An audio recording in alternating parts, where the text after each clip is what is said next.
আসসালামু আলাইকুম, welcome to J dot fragrances Bangladesh. আজকে আমরা এসেছি আমাদের সাইন তাসকিন আহমেদের সিগনেচার বলের সেকেন্ড রাফেল রয়েল লাকি উইনারকে তার গিফটটা বুঝিয়ে দিতে। স্যার, শাওন স্যার আমাদের second raffle royal lucky winner. গিফটটা বুঝিয়ে দেওয়ার আগে আমরা একটু জেনে নেব শাওন স্যারের অনুভূতি। আসলে আমি প্রথমে ভাবতে পারি না যে পাবো। আচ্ছা। এখন মানে ফোন দিয়ে আমাকে বলা হয়েছে যে যে এখান থেকে যে বলটা পাইছি তাসকিন আহমেদ, আর আমি তাসকিন আহমেদের অনেক বিগ ফ্যান। আচ্ছা স্যার। এখন প্রায় আমার কাছে অনেক ভালো লাগতেছে, আর এখান থেকে পারফিউম আরো পারচেস করবো ইনশাল্লাহ। আচ্ছা স্যার, জে ডটের যেই পারফিউমটা আপনি পারচেস করেছিলেন অথবা বডি স্প্রে, সেটার সম্পর্কে একটু জানান। না, আপনার আসলে- এক্সপেরিয়েন্সটা কেমন ছিল?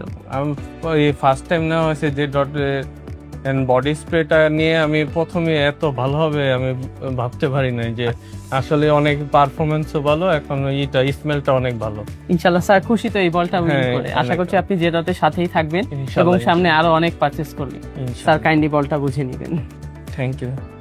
আর আমরা আরো জানিয়ে দিতে চাই, আমাদের এই ক্যাম্পেইনটি আমাদের কাস্টমারদের হিউজ রেসপন্সের জন্য এক্সটেন্ড হয়ে কোরবানি ঈদের 4 রাত পর্যন্ত অ্যাভেলেবেল থাকছে। অর্থাৎ এই পর্যন্ত আপনারা যেই জে ডটের ফ্র্যাগ্রেন্সের পারফিউম অথবা বডি স্প্রে পারচেস করছেন তারা একটি কুপন জিতে নিচ্ছেন, এবং সেই কুপনের ভিত্তিতেই নেক্সট র্যাফেল ড্রগুলোতে আপনিও উইনার হয়ে যেতে পারেন জে ডট ফ্র্যাগ্রেন্সের তাসকিন আহমেদের একটি সিগনেচার বলে। Thank you. আসসালামু আলাইকুম।